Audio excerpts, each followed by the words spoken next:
Hi, this is America from Alpharetta, Georgia, and you're listening to the Letterpod podcast. You slip your headphones on, I'll be your radio, and if you turn me on, how would you ever know? Welcome to Letterpod episode number 4. In this episode, Orion goes postal with her special delivery article, and I'll share a few sounds from the exchange table at the Greek Myth Story event.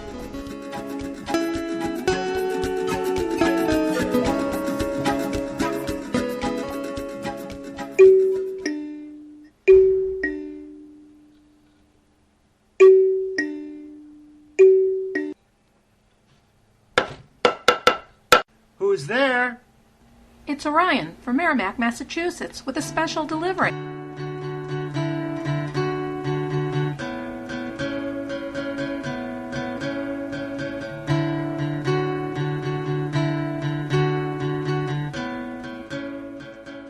Yes, postal letterboxes really are special deliveries. If you're wondering what the heck they are, maybe I can shed some light on the subject. The first postal letterbox was created by the talented boxer Legerdemain and was called Flutterby. It was mailed to its recipients as a surprise. Word of a letterbox that appeared in your mailbox soon spread. Now, thanks to Legerdemain, it's a whole new dimension to letterboxing. There are two types of postal letterboxes, or PLBs as they're often referred to. The first type is created by an individual and mailed to folks who have expressed an interest in it and have been placed on a list to receive it. The second type is the postal ring. Although its concept is still developed by an individual, all the people on the list participate. They'll create a logbook and carve a stamp interpreting the ringleader's theme or topic. Before I get any further into the differences, let me go over what they both have in common.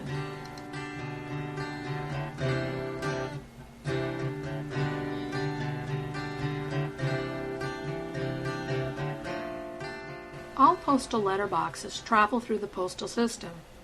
The contents are placed inside of a padded, preferably plastic-coated envelope, which is then recycled. The creator's name is written in the upper left-hand corner and covered with a piece of packing tape to protect it.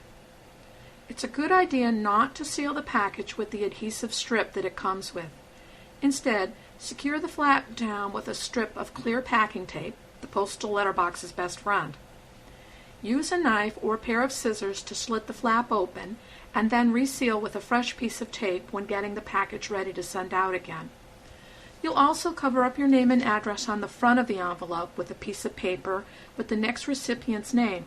Tape that down with, you guessed it, clear packing tape. If an envelope arrives in tough shape, kindly replace it. Just remember to put the creator's name in the left-hand corner. So once you've enjoyed the PLB and done all the stamping in, it's ready to move on.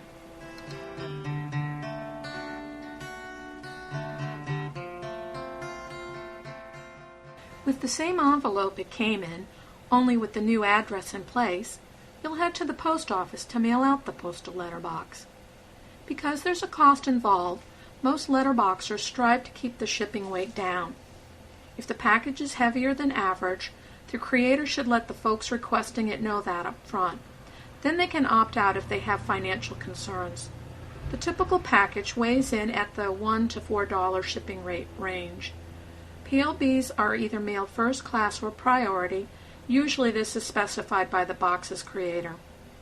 Another nice feature is the delivery confirmation option. For an extra 60 cents, the post office will track the package.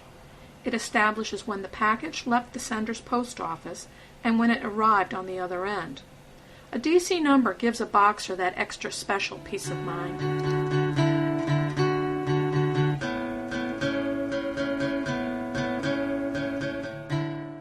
So, what do most postal letterboxes look like? They'll always contain a hand-carved stamp and logbook, sealed in Ziploc bags, just like traditional boxes.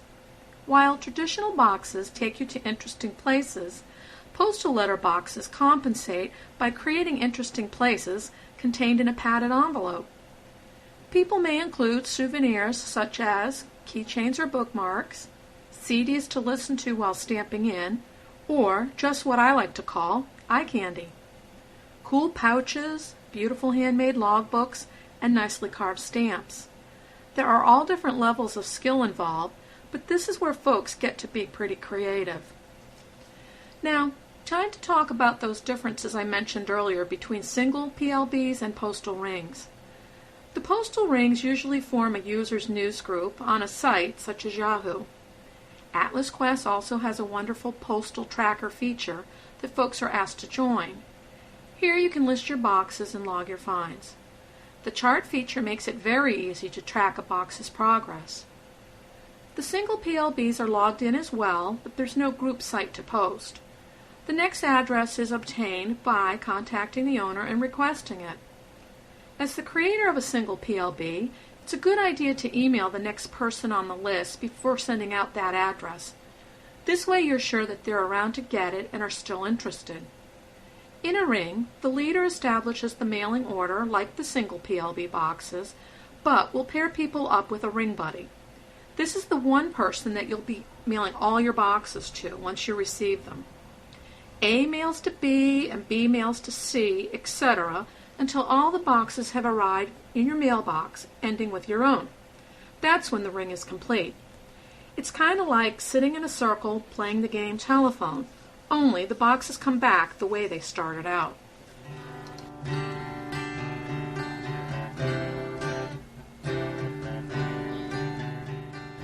Occasionally, a box will get stalled at someone's house, and that can be frustrating. Communication is the answer. Things happen in everyone's life, and people understand. As soon as you anticipate a problem, let the box owner know. Don't fall into the situation where you sign up for more than you can handle or afford. Postal letterboxing is a case for less is more. It's hard when there's so many tempting boxes out there, but know your limits. The only way to get boxes moving again is to kindly but persistently contact the person holding the box. Offers of sending prepaid envelopes have been known to solve the problem. Keep in touch with the ringleader for help. Another reason for boxes getting stalled is when someone allows a lot of boxes to pile up at their house. This is known as bunching. When the next person receives 5 or more boxes, it's overwhelming and slows things down considerably. If you receive a big batch, it's better to break up the batch so the next person isn't overwhelmed. Needless to say, most boxes come home filled with wonderful comments of boxers from all over the country.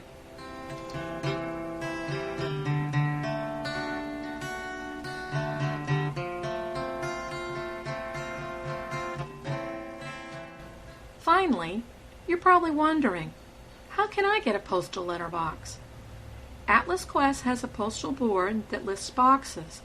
Then there's the LBNA postal group that you can find over at Yahoo. Just find the Yahoo Groups area and type in Postal Letterboxing in the search field. It'll have the bright red postal box as its logo, and you'll need to join. On both boards, a box will be listed as Open. There may be requirements, and there's always a size limit to the list.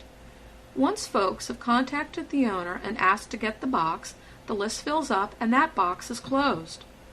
A lot of boxes go out more than once, so don't feel bad if you don't get on a list the first time. If you've never received a box before, you may want to consider getting on a newbie list at the LBNA postal website. It helps you to get your feet wet. Just post that you'd like to get on a newbie list and someone will point you in the right direction. To get a PLB, you'll need to check the boards often as the lists fill up fast. When I first started, I wasn't having much luck, so I made my own PLB and was on the other end of the process. Build it and they will come.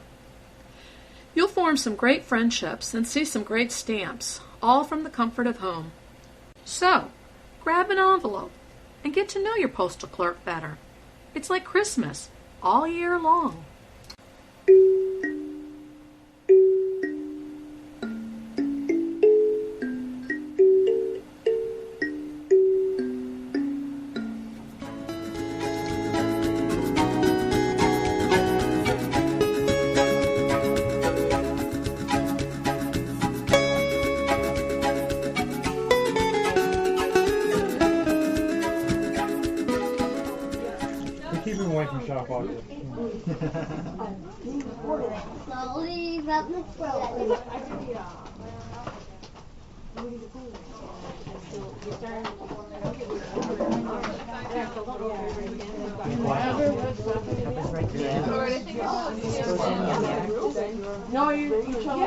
Okay, now he needs that one. No, she has black. My dad's. I need to hand mine of these. Where you put it? Well, I did it. Yeah. Drum and drummers. Okay. Yeah. These over here. Drum set and drummer. My dad. Oh no, they're small. The back of my dad's.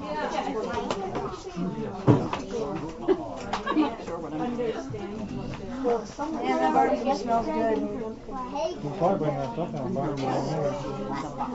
Okay. What's your brush on? Right. What else?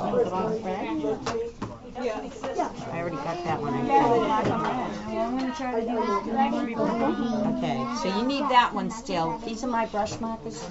Keeping on them. Yeah, those are yours. I won't need them. Do you know what answer James, do you want to eat one of those? Right over there. Push over the side over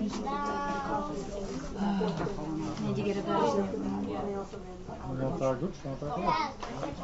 Thank you.